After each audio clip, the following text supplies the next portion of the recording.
Ladies and gentlemen, welcome back to another edition of No Names, All Game. Today is Monday, November 23rd, and the world has gone mad. See what I did there? See what song's playing right now? Up is down, left is right, good is bad. I don't know what's happening. Your Penn State Nittany Lions are 0-5 for the first time in program history. We are one of 3 Power 5 teams currently winless, along with Kentucky and Vanderbilt. Not exactly the company you want to be associated with. Did I say Kentucky? Is it Kentucky or Kansas? Kansas, sorry. Same shit. And every team that I said was going to be awful, they all have wins. So Rutgers has a win. Michigan State has a win. Nebraska has a win over us. Illinois has 2 wins. And Northwestern is 5-0. This life, this year, this world makes no sense. My name is Chris Hankin, joined as always by my co-host Pat Calicchio. Pat, how you doing, brother? Oh boy, it's the one thing I'm holding on to this college football season is my tally site continues to keep rolling in. I'm up at 63% now, and my tally site IQ out of 100 is 89.2. So I'm holding on to that. That's really good because I think I'm awful. I made like 2 picks. I made 2 picks this week for like Thursday and Friday night games, and then completely forgot to do it for the weekend again. So yeah, check out Tally Site. They are not a sponsor, but damn, we're giving them a lot of free press, so maybe they'll sponsor us eventually. If you want to win roughly 63% of your bets, come on down to Pat Calicchio. Pat's your guy. To make matters worse, speaking of Pats, to make matters worse, we have lost Pat Freiermuth for the season. He'll be having surgery to fix an injury that happened in the Ohio State game. So I guess he's been playing through some of it.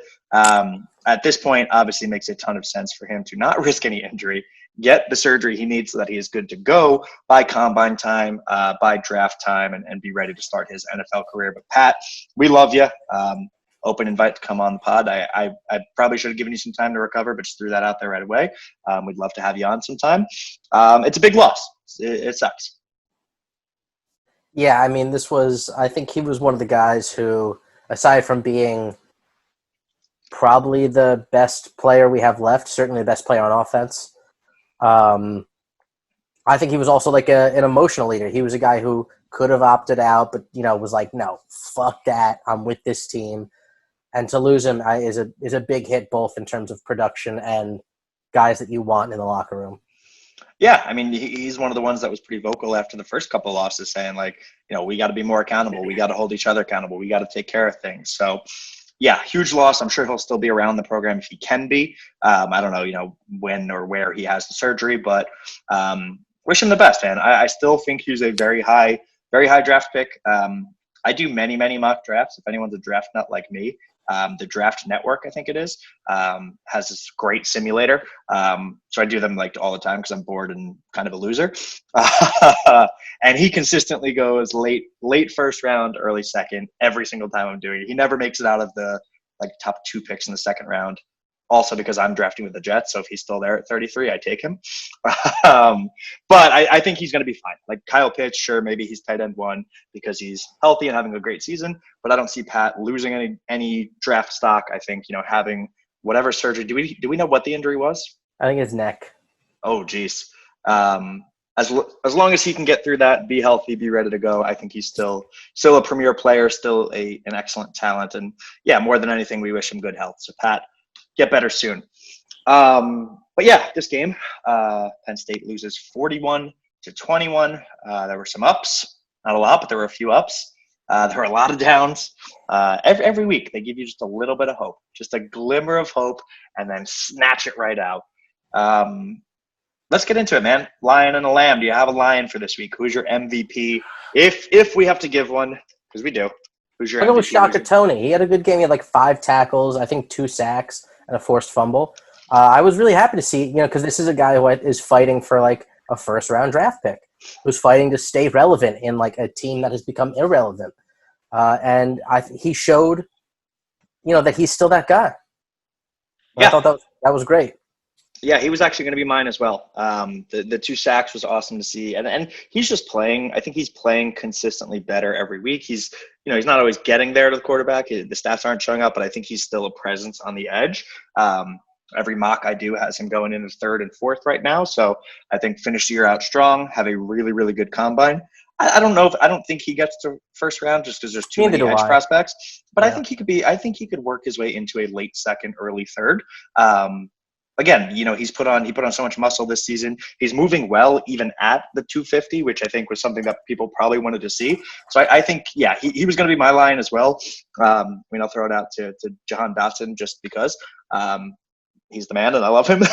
But I think Shaka is the guy this week. Flipping over to the other side, Lamb. Do you have a Lamb, or are we just sticking with not giving it to one person and jumping into it? Yeah, I mean, there was no one person that stood out so horrendously to me. It was just a really bad team effort. Yeah. So Lamb, we're collective, all of us. That includes Program is the Lamb this the week. program. And listen, program includes players, coaches, trainers, administrations, podcasters, bloggers, vloggers, tweeters, fans. We're all involved. So we collectively are the Lamb this week. Let's start right off the bat. We have some fun Twitter questions we'll get to later. Thank you guys for writing in. But let's start off. Quarterback controversy. Will Levis does get the start. Doesn't exactly light it up by any means.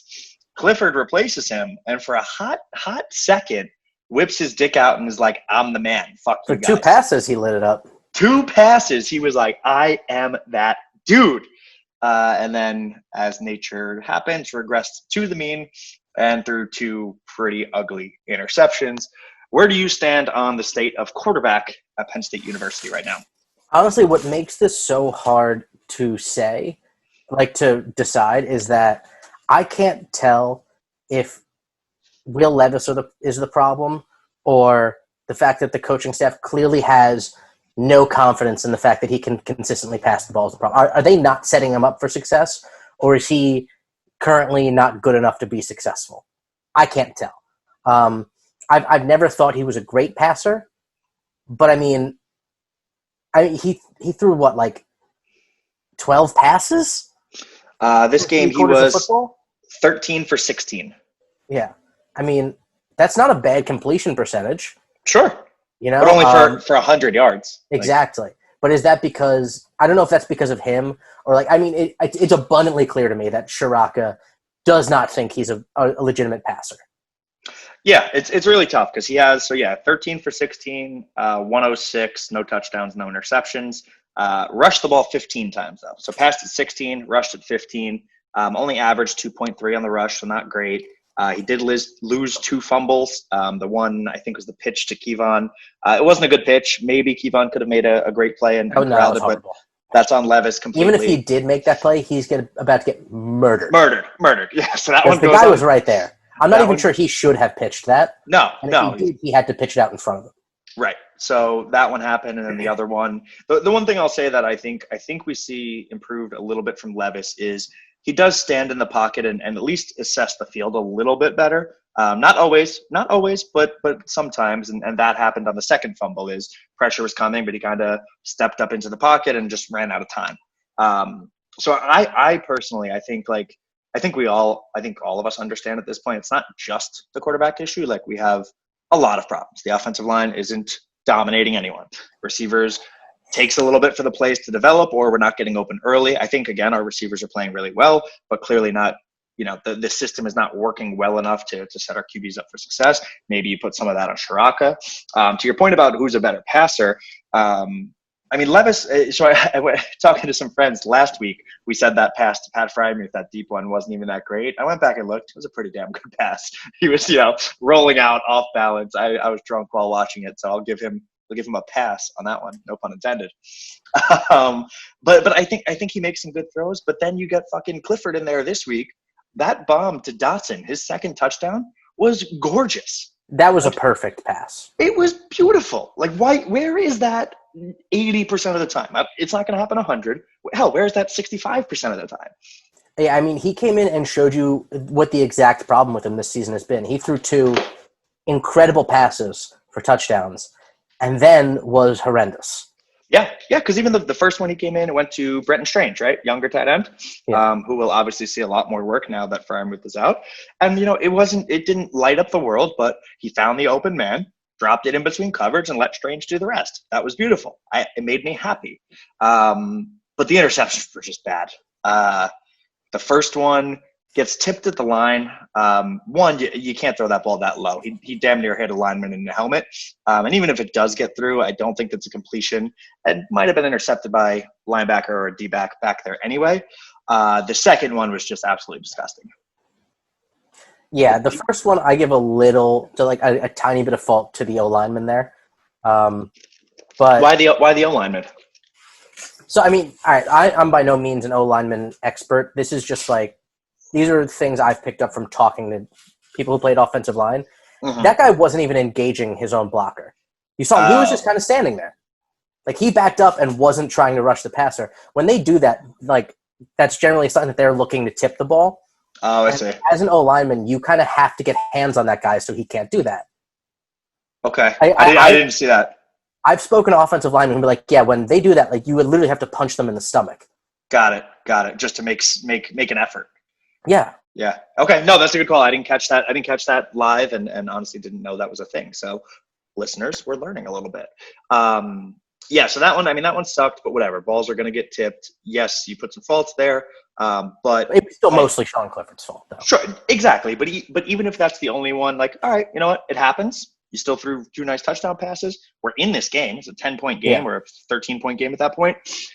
The second one is just an awful pass where a D lineman, D tackle, like a defensive tackle, not a speed edge rusher, defensive tackle, jumps up and grabs it. And in one of the most embarrassing things I've ever seen, on his way to a touchdown, Euro steps Sean Clifford like he's in the fucking NBA, spins Cliff around and just goes in for the score. It was like I had secondhand embarrassment watching that. Like it's ugly. Yeah, there was, like I said, it was this was the perfect illustration of Sean Clifford's season. Yeah, like 2 throws that you're like, wow, look at this kid, and then 2 throws you're like, wow, look at this kid. Yeah, so it's Jekyll and Hyde. I mean, that's what it is. It's 2 completely different quarterbacks in one person, and then there's also the Levis factor. So we have a question from Zach Hubbard, Mr. Hub 17. Hubba. Do you know him? It's TDX guy. Oh, what's up, TDX guy? Zach Hubbard, CFP. Mr. Hub 17 says, who is going to play quarterback for this team in 2021? Related, what did Roberson do to get on Franklin's bad side? So we've been calling for Taquan Roberson for a couple of weeks now. Most of Twitter has been. He wasn't even dressed this week. So I tweeted out, when Levis was looking real bad, I go, so Roberson? And like 10 people in the replies. He's in a hoodie. He's in street clothes. Yeah. First of all, I appreciate you guys telling me that because clearly I wasn't paying attention. How'd you guys notice, though? Yeah. I didn't. And second of all, what the fuck's going on with him? So to Hubbard's question, what did he do? Is he somehow hurt and going through an injury? Is he just not? Is he in the doghouse for something? I can't imagine. And where do you see this going? Like, who's our quarterback next year? This year is over at this point, right? Like we've accepted that we're 0-5. Hopefully, we get at least 1 win in these last couple of weeks. But it is what it is. At this point, you have to, I think, invest in the future as much as you can. Who do you see playing quarterback for us week 1, 2021? Yeah, so like I chalk a lot of this, like the offensive struggles, up to, I think the guys on our offense don't really get Shiraka's offense yet. You know, I don't think they're running it properly. We've seen it can work, obviously. It worked against us plenty fine last year. Sure. And against a lot of other good teams. And yeah, so that's also something that he had a couple of years to build. Had a full regular offseason. I don't think they get it yet. And I think along with Clifford regressing, I think he's not there with that offense yet. My guess is there's a legitimate quarterback battle next season. Like there's not a presumed starter. Unless someone, lights up these last 4 games or 3 games, whatever it is left. We'll have 4 because we have 3 regular season and then we'll play our peer for the other division. I agree with that, and I think it needs to be, right? It's hard to just write Cliff off completely because yeah, he's a big part of this program. I mean, his brother's coming in next year. Like, we love Cliff as a person. And of course, you want to see him do well. But at this point, I don't think he's our starter. And if he is, I think that means we have either one, he's improved tremendously in the offseason, or we have a real problem. I've said I don't think Levis is the guy. And I've talked to some friends too, and I was talking with Tony the other day. Shout out Tony. And before this game, he was like, "We haven't even seen him. He's looked decent in limited time. Like, how can you make that judgment yet?" And like, my answer is, it's based on no facts, evidence, anything real. It's just a gut feeling. It's just a gut feeling. Like, I don't think he is the guy, which is why I'm calling for Taquan Roberson. So a lot of people are like writing him off as well. Like, kid came in as a 4-star prospect on the composite. 24/7 had him a little bit lower. They had an 88, but the overall composite had him as a 90, 4-star prospect. What's the hurt at this point? And I guess like the downside could be throwing someone in who's not ready and quote unquote ruining him too, or giving him bad experiences, or showing the team like, maybe they don't like showing the team, hey, we don't care about winning right now, which, I mean, like I said, I think it doesn't matter about what message it is. It's about investing in your future. Why not see what the kid has now so if he should be the guy or a guy competing next year? Yeah. Micah Bowens is a true freshman. He was ranked a little bit lower. Like, who knows? But like, if you have a kid who came in as a 4-star, he spent a year in the program already, why not give him a shot? I don't get that. Yeah, and like the other big thing to me is if we're gonna play Will Levis, you got to actually let him play. Yeah, they're not. Yeah, they're not letting him actually show that whether or not he is a real passer. Yeah, and I mean, my problem too is like it's our offense becomes so one-dimensional. It's been that way, I think, with Cliff in general. We lean towards just an over-rushing team, or he's going to take off with it. With Levis, yes, he's a bit of a better runner. Yes, he runs a little harder, a little bit more downhill. He's a bigger guy, so he can barrel a little bit. But he had 15 carries. Sean Clifford had 6. Our running backs combined had 13. Keziah Holmes, 6. Kevon Lee, 4. Devin Ford, 3. Now, granted, they got involved a little bit more in the pass game. Kevon had 6 catches. Keziah had 3. Devin Ford had 1. But when your quarterback is running 15, and so 21 times your quarterback ran, and your running backs ran only 13, or like 13, it's to your point, either we don't trust him as a passer, we don't believe that the offense can work with him as a passer, or we are so delusional that we think him running is going to catch them off guard, which it doesn't really do. Yes, yes, he'll rip a big one here or there, but 15 carries for 34 yards, it's not fooling anyone. Yeah, it seems like our running game has gotten to the point where the only way we think we can really successfully run the ball is if they also think we might pass it.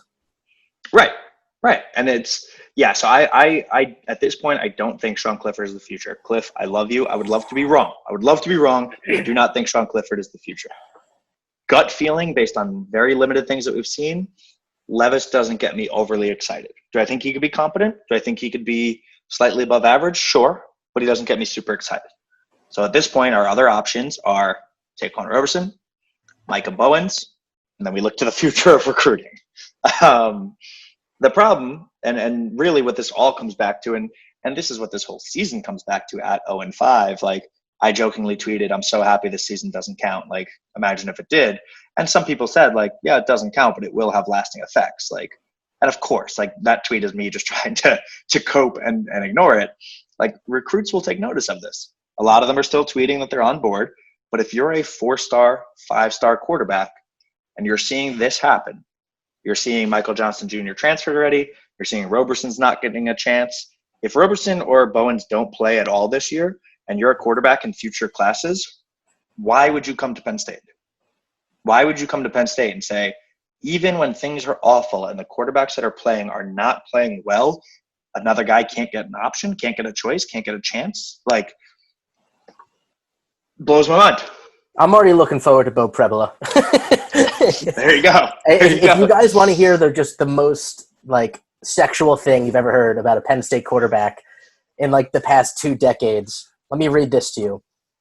Prebola is excelling in many ways, and it begins with his accuracy and goes beyond his ridiculous completion percentage. He's putting the ball not only just where the receiver can get to it, but in most cases where the receiver can make a play after the catch.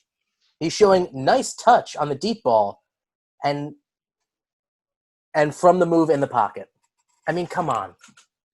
Come on. It's pretty That's damn just good. all the problems we have.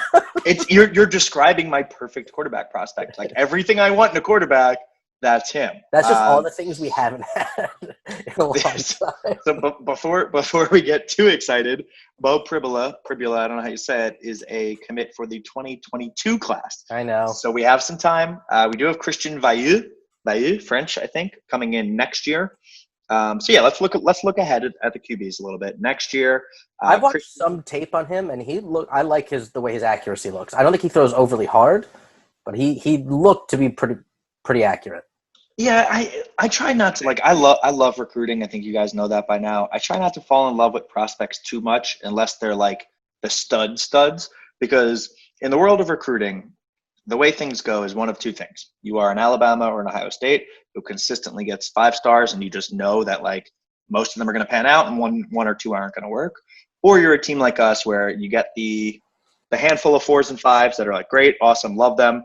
And then you look at those 3 stars and you're like, man, this guy, he should be a high 4-star. I think he's going to be a 4-star. He's probably going to outplay his ranking. And you just build this up in your head for every 3-star that we get, because that's kind of just the world we live in. So I don't know really, because a lot of times too, when you watch clips of these guys, they're highlight tapes for a reason. You only see the good. I'm not breaking down full film. I think this Christian kid looks fine. But to put things in perspective, he is ranked, he's a 3-star. He is the number 20 pro-style passer in the class. So that doesn't include dual threats. So he's probably even lower in that sense. Rankings can be wrong. That's fine.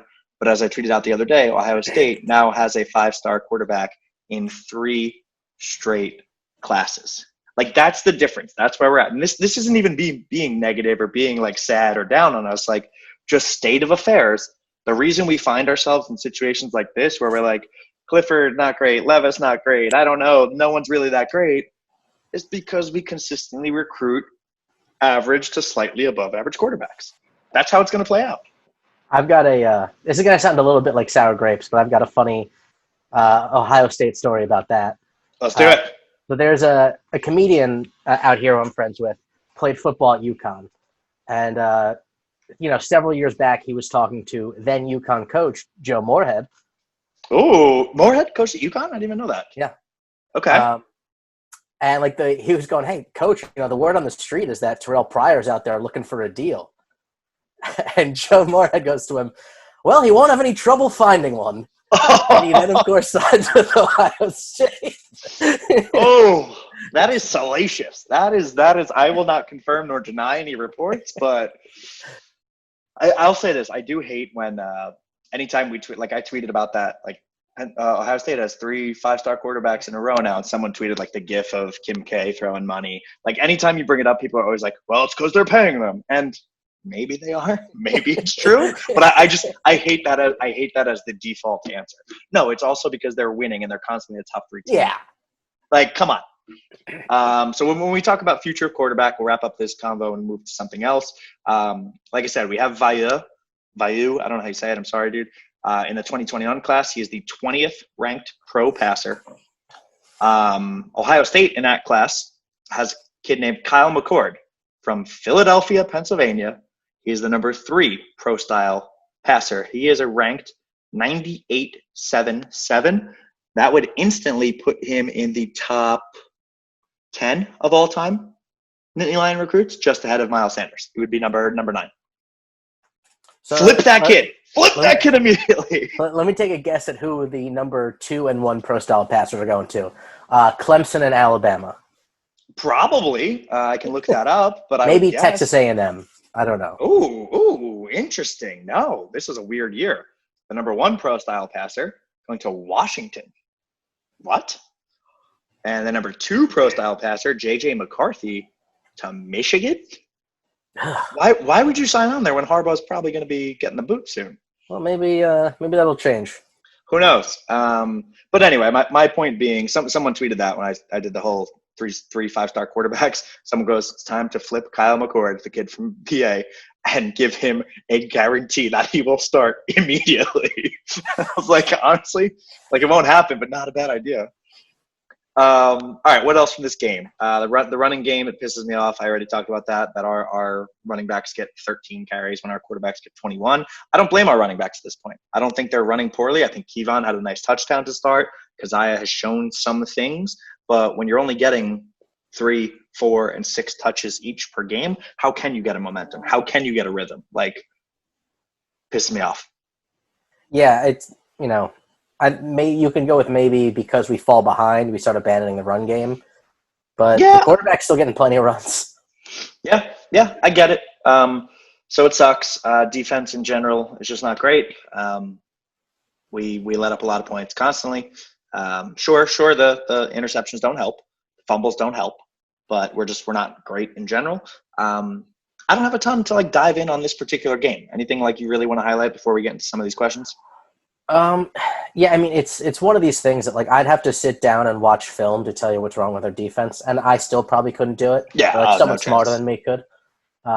But there's individuals playing well in the defense. Yeah, There just yeah, seems to be no cohesive success.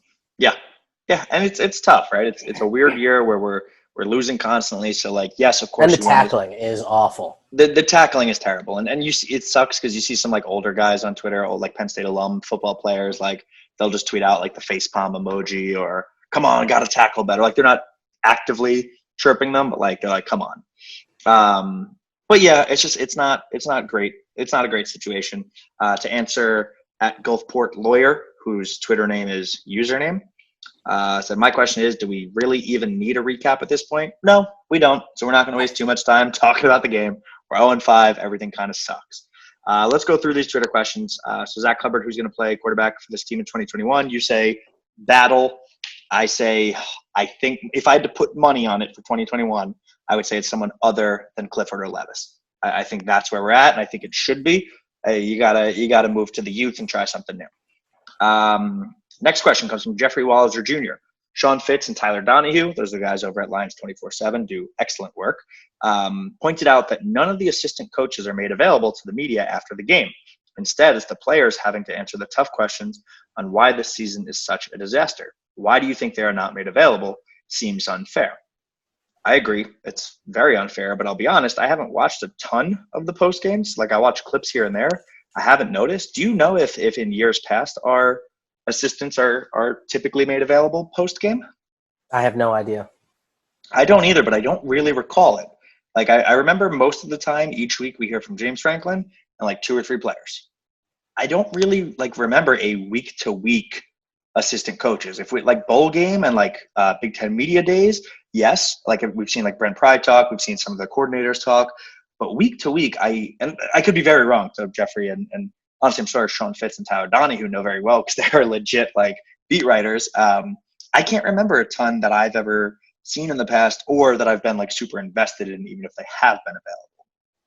Yeah, I mean, this could just be as simple as James Franklin wants one message coming out from the coaching staff. True, true. Could just be as simple as that. Yeah, that's not a bad. So I'll say this, and this is because this is me being ignorant, not knowing. If historically coaches have been made available, and this year he's deciding not to, that's weird to me. I I think see that's what a you're weak move, if so. very very weak if that's true. Because again, that like you know, and he always takes responsibility. He says, "I'm the head coach. I got to take it." But like at the very least, if historically coaches have been made available, at the very least, you should have Pry and Shiraka available every game. Yeah. So, like Jeff says, these kids should not be having to answer. On the flip side of things, I would have to say this is some pretty excellent media training for the players to go through. I don't think that's Franklin's intention or anything like that, but if you want to give a bit of a positive spin on a bad situation, hell, better time than any to learn how to handle tough situations with the media. So yeah, we're gonna have to look into that one. Jeffrey, good question. Thank you for writing in, but I honestly don't know. For the bloggy, our friends reach out, said, assuming the pandemic makes the 2021 offseason as clunky and as weird as the 2020 offseason, would you think twice about making major changes on the coaching staff? So, Oh, God, yes. So as the state of the world we live in right now, coronavirus cases are increasing pretty much everywhere. A lot of cities are doing second lockdowns or preparing for second lockdowns. Like, this winter is not going to be normal. Even if we get a vaccine, things are going to be weird for a little bit. So yeah, to his point, the 2021 offseason will likely be clunky. So Pat, we heard your initial gut answer there, but expand on that a little bit. Making major changes to the coaching staff. What do you think? Yeah, I mean, and listen, there's a part of me that's like, that has wanted Brent Pry fired at points during the season. But I'm also just looking at, like, you took a guy who I think proven successful offensive coordinator in Kirk Shiraka, who we looked at, I think, with Pick Six previews. Mm-hmm. We looked at how literally every season he's been with the team, he's improved their offensive output, and it's thus far been a disaster. It brought in Phil Troutwine, who I think, his track record is also pretty proven, and thus far it has not really worked out. Like I said, you bring in two very good names, and it hasn't been successful because they haven't been able to, I think, properly work with the team. I wouldn't do it again in an abbreviated offseason. Yeah, I agree. It's kind of tough. So, I mean, I think on the offensive side, like, there's no reason to make a huge change. One, you just invested in Kirk, who, like you said, is proven. You give him time. Troutwine, I'm not going to write him off. Stubblefield, wide receivers coach, was also new, doing a great job, seemingly. So I really don't think anything on the offensive side needs to change. It just doesn't. Now, the defensive side is a different story. Do I think you get rid of Brent Pry in this kind of year where things are crazy? Probably not. Do I think it's deserved? Maybe. Do I think it's maybe not deserved? That's a harsh word. Sorry, Brent, I love you. Do I think it's time for a change? Maybe. But it's really tough to do if this offseason is going to be as clunky and as weird as last one was, because we're seeing the ramifications of making a change, not being able to fully install. I mean, we have some new people on the defensive side too. John Scott Jr., new defensive line coach, right? We've had the rest of the defensive staff, I think, at least for a year or two together. But, like, consistency is so important right now that I can't see them doing anything major. Lefty Marlins replied to that. Another friend of ours would maybe change up the defensive staff, but Kirk has not nearly been as bad as what people are making him out to be. How many times have we had open guys and our QBs can't get off their read? To your point, I don't think they fully grasp it or understand it, but it's not to say that it's not working yet. Yeah, so I think that's all fair. And a quick note to the people who are saying, like, will James Franklin get fired because of this? Will he be gone? His buyout is $38 million. He is not going anywhere. Especially after a year where we just didn't bring in any revenue. Right, exactly. So, like, just from a logistics standpoint, he is not going anywhere for, I would say, at least 2 years. Like, if this year we're going to suck, if next year is really, really bad, I think there might even be one more just from a financial. Like, it's tough to buy that out. I don't want Franklin gone. I'm not saying I do, but if things get progressively worse, I still think it's going to take a little bit of time before we get there. Jeffrey Welleser Jr. Okay, let's shout out Jeffrey Welleser Jr. because this is probably my favorite question. I don't know ever, but at least this season that we've gotten. If you were to give the 2020 Penn State season a real movie title, what movie title would you use? So, not making one up. This is a movie that exists, but you would use it to describe this season. What movie title would you use? I have one, and I'm hoping you don't take it. You go first because I didn't see this beforehand. I got to come. Oh, damn! Well, prepare, man. I actually have two, but I have one that came to mind instantly, and it's Dazed and Confused.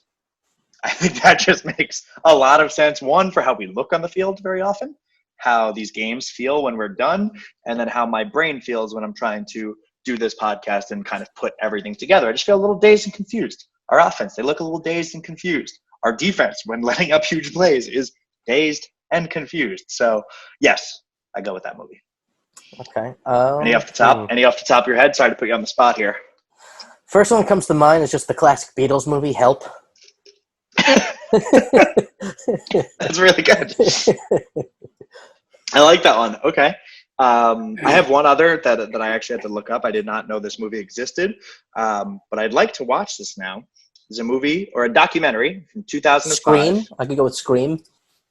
Scream's a good one. This one is from 2005. It's called Fuck, a documentary on the word. That's a good one.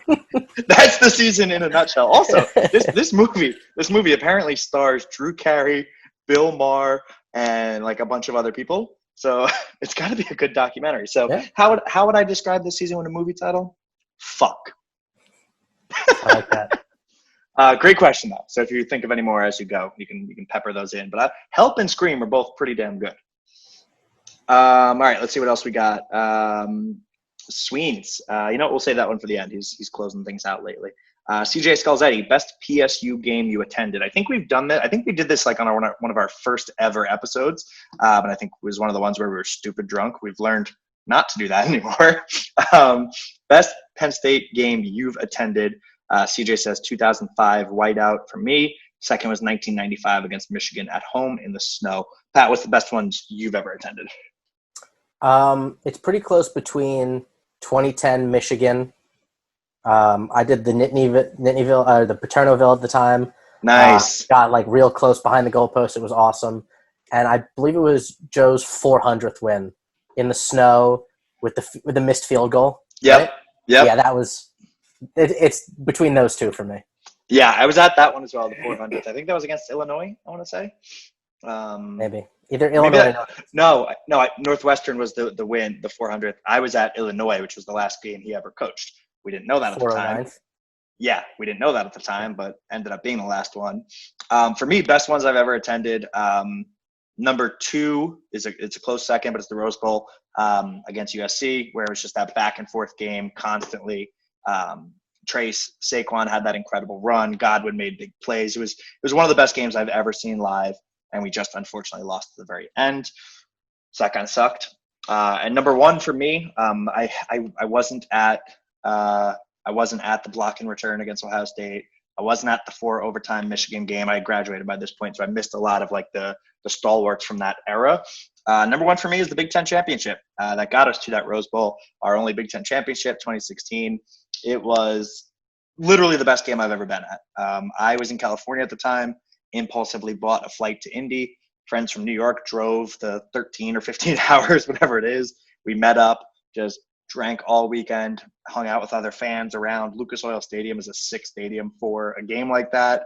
And to have our hearts like ripped out within the first quarter and a half, we were down like 21-7, I think it was. To come back, that gorgeous, you want to talk about like football porn, Trace to Saquon on the wheel route, take the lead and never look back. It was hands down the best game I've ever been to. Hopefully we can get back to another one so I can go to another Big Ten champion. All right, last one. Sweens will wrap us up here. So you guys doing top 5 Thanksgiving items? Or how about we just do a recap of what some of our guys are doing in the NFL these days? Amani having a great season in Detroit. Yes, he is. He had an interception this week, which is great. We don't have it off the top right now, but I think we should bring that back. The guys in the NFL. We haven't been doing it just because oftentimes there's more to talk about. Right now, not so much. And shout out or haha got you to the Penn State football official Twitter account. Beginning of the season, I started doing video recaps of Penn Staters in the NFL. After 1 week of doing that or 2 weeks of doing that, they started doing it and copied me. So I was like, well, fuck, their video editors are a lot better. Bastards. Yeah, but like they're much better at what they do. Like I'm good. Let them have it. They did it for like 2 weeks and gave up. Now they're back to just the article. So, Sweens, to your question, maybe I'll start doing that again, putting together a quick weekly highlight reel of our guys in the NFL. Amani doing good things. Allen Robinson consistently. If he's a Bear next year, I'll probably just scream. He needs to get out of that team.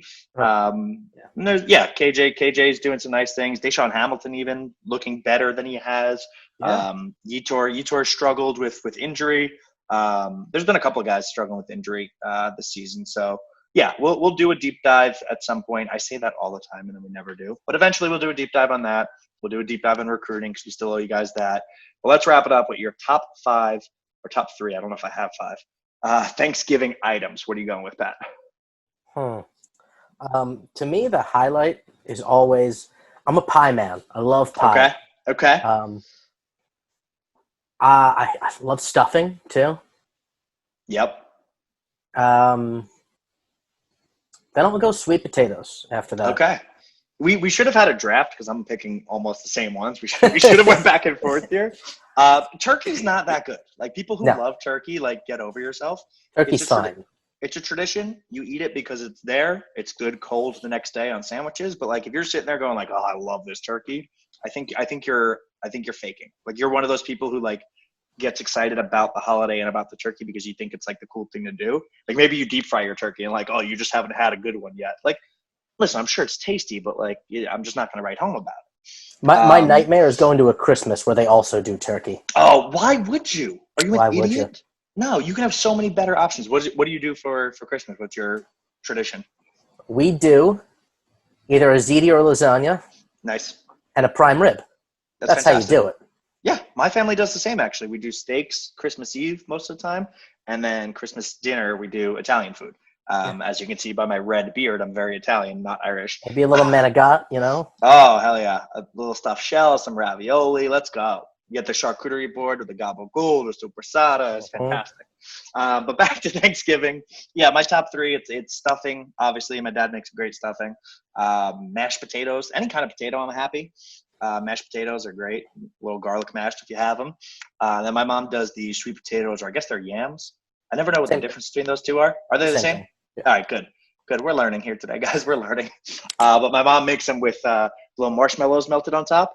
So when I was a kid, I would just pick the marshmallows off and eat them because Of like I was course. like, ew, ew, sweet potatoes. Now I've gotten old. I have a refined palate. Sweet potatoes are fucking delicious. Yes, they are. So that's become a favorite of mine. So yeah, good question, Sweens. Did I I think also that's. see a top five football movies question that we got? Oh, did we? Did I miss that one? I thought we had one. I'm in our mentions right now. Dun, dun, dun, dun. It's probably actually. I think I remember seeing that, but I'm not seeing it right now. Who asked that? I Do don't you remember? remember. No. All right. Well, what was the question? Just top five football movies? Yeah. Okay. I don't have a list prepared. Let's Neither let's do do a I. couple. Let's do a couple off the top, and Do you then want to maybe do a we'll bring. draft? Let's do a draft. We'll bring that. Okay. We'll bring that back fully for next week in case we miss any. But let's do a draft of like just some of the best. Okay. First overall. Am I getting the first overall pick? Presumably, you just took it, so go Yeah. for it. This is America. That's how you do it, baby. Yeah, fair. First overall, you got to go remember the Titans. Damn it.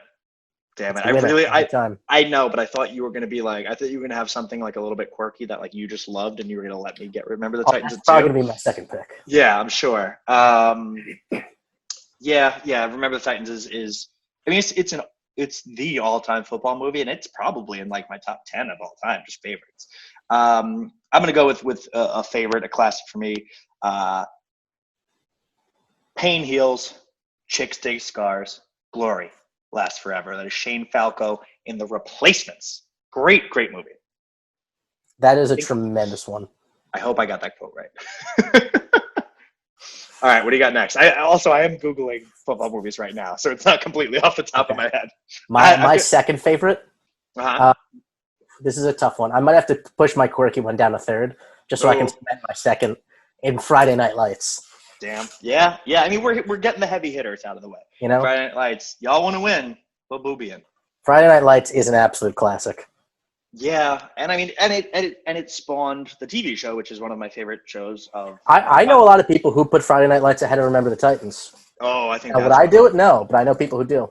No, I think that's very false. And actually, the list that I'm looking at right now has that same thing. I think that's false. I think Remember the Titans is clear and away number one. Okay, so you went Remember the Titans. I got Replacements. You went fucking Friday Night Lights. Friday Night Lights. I mean, there's so many classics that I should pick right now. Like that I should. I'm like, all right, this like I'm not gonna say them out loud. You'll get them eventually, but you know what? I'm gonna do it. Shout out to our Philly friends. We're going Invincible. Invincible's a Remember great that one? movie. Mark, Yeah. Mark Vince Wahlberg, Papale? Come Vince on. Papale. It's listen. Of course, the classics are gonna come flying off the board here, but that's just a fun movie, and I really enjoyed it, so I'm going with that one. Okay, I like that. Oh fuck! I have one that I should have just went with, and I missed it. Oh god, I hope you don't take it. Now I'm going with maybe my personal favorite football movie here, The Program. It's a really Oh, obscure one. Have you ever seen the okay. program? No, I know of it though. It's a movie from the 90s where James Caan is essentially the head coach of Florida State. Okay. And they have like this Heisman candidate quarterback coming into the season, this nut job roid head defensive end, this absolute insane inside linebacker. It is tremendous. There's injuries, there's steroids, there's rape scandals, there is everything in this movie. And there Jeez. is absolutely James Caan covering it up. Okay. Okay. So if you guys need a fun, lighthearted movie to watch, check out the program. Oh, it's so um, good. It's so good. oh God. All right. How many are we doing? Are we doing top five Top or? five. Okay. Okay. Good. Because I have a couple left that I want. Um, I'm gonna go with. I thought I was gonna miss this one. This is again. I can't believe we're pushing like any given Sunday down the list. I'm sorry. I know there's gonna be fans of that are kicking us right now. I'm going Little Giants, man. Little Giants. Little Nice. Giants is an absolute. Listen, the annexation of Puerto Rico is one of the greatest plays of all time that we've actually kind of seen come to life in like all of these weird trick plays that the NFL is doing. It's just a classic movie. It's shout out Rick Moranis, recently got punched in the face in New York City. He's a legend. Ed O'Neill, I mean, just legend in that movie. A lot of people are legends, as you can get what I'm saying. Great movie, Little Giants. That's my number 3 pick. Lock it in. Number 4. Go Okay, ahead. I like it. Number 4, I'm gonna go with Varsity Blues. Fuck, that was gonna be mine. Damn it! I was debating picking Varsity Blues there and then going Little Giants. Oh, that's a great Yeah, pick. Varsity Blues is. I mean, you got it all. You got the injury to the star quarterback. You've got the whipped cream bikini. You got Yep. Wainers on the glass. What more can you? What more can you ask for? You know what I give? You know what I give that pick? I give it a 10. A 10. 10. I give it a 10. That's the sleeper pick of the Oh, draft. Varsity Blues at 4. damn, that was gonna be my pick. Fuck. This list that I have is awful, by the way. Damn. Okay, my number 4.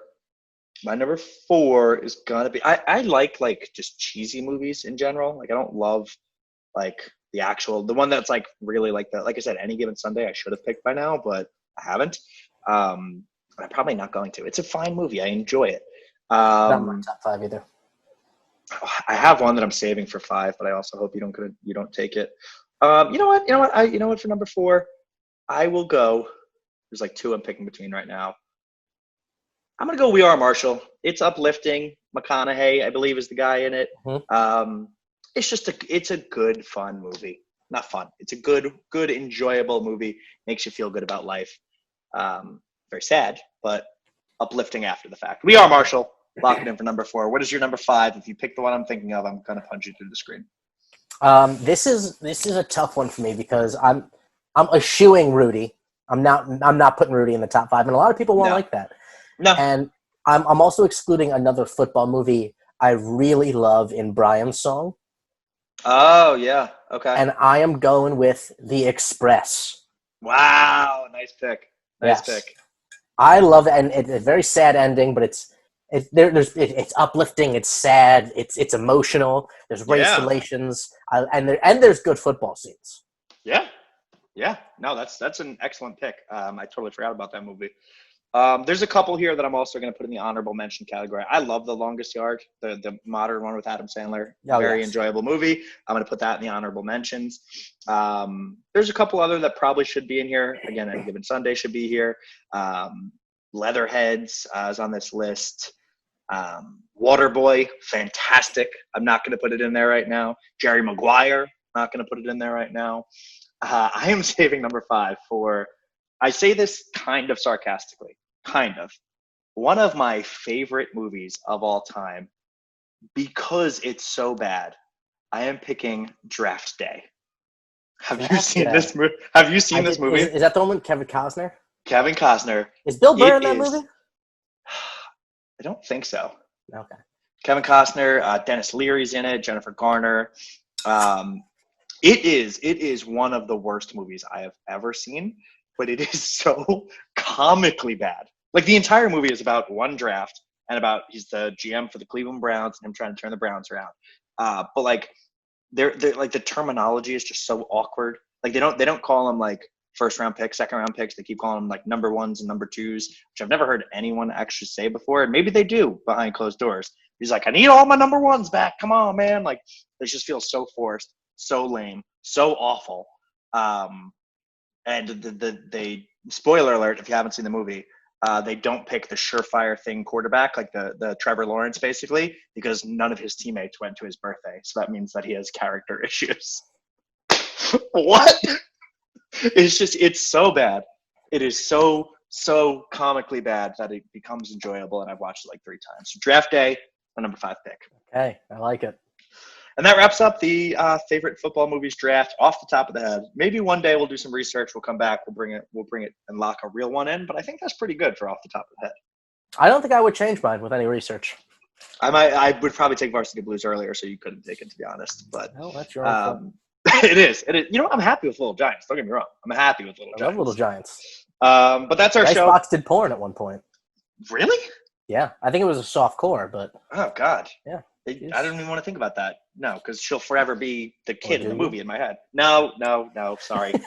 nope. Great movie. Great question. Whoever asked that, I'm sorry. I don't see that in my mentions right now. Maybe they deleted it. But that's our show. We're 0-5. I tweeted this out. We're going to try to come up with some better segments to keep this interesting because, of course, we're not going to just sit here every week and talk about the same things being wrong with the team. Hopefully, we get a win next week and we can turn this around and be a little bit of positive. But that's all we got for now. So thank you for writing in. Thank you for your questions. Hope everyone has a happy Thanksgiving this week. If you are traveling, if you are seeing family, be safe. Hopefully you got tested beforehand. I hope everyone is safe, healthy, happy. Pat, anything to leave the listeners with? Oh, thanks for still tuning in, guys. We appreciate you. Yeah, that is the biggest one. So appreciate your support as always. Give us some fun questions. We'll do some more of these hypotheticals, more top 5s, more drafts. We'll make those a recurring part, and we'll get better at them so they're not as drawn out like this one was. But we're 0-5. We can only go up from here. We can only go up from here. Keep the faith. Stay positive. Good vibes only. We are.